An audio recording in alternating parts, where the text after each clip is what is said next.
নবনির্বাচিত বিভিন্ন মহানগরের নেতৃবৃন্দ তারা মিষ্টির পরিবর্তে আজকে এই রুটি কলার তারা আয়োজন করেছে এবং তারা যে টাকাটা এখানে সেভ করবে তারা গরিব দুঃখীদের মাঝে এটা বিতরণ করে দিবে।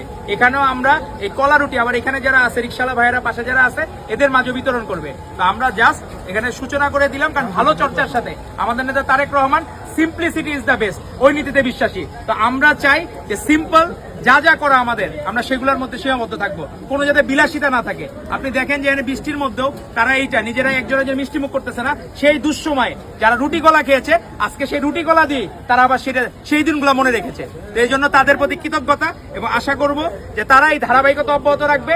আমাদের মধ্যে অনেকে ওয়েস্টিনে হাঁস খাইতে যাইতো ছাত্র উপদেষ্টারা, কিন্তু আমাদের এখানে রুটি কলা দিয়ে সেলিব্রেশন এক ধরনের তাদের যে বুর্জোয়া শ্রেণী তাদের প্রতি একটা মানে নীরব প্রতিবাদের ভাষা হলো এটা, যে নীরব প্রতিবাদ এই ছাত্র নেতারা জানালো যে ছাত্র উপদেষ্টা হয়ে আমরা ওয়েস্টিনের জোট দিয়ে যাব, হাঁস খাবো, এগুলো কখনোই করব না।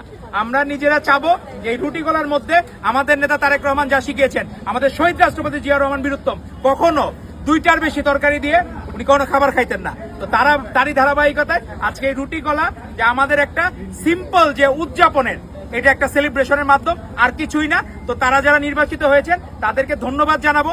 ভবিষ্যতেও তারা এই সিম্পলিসিটি এটাকে বজায় রাখবে এবং তারা সবসময় সরলতার মধ্যে থাকবে, কখনো কোনো বিলাসিতা না, কখনো কোনো বিষয় না। তো সেটার জায়গায় ধন্যবাদ।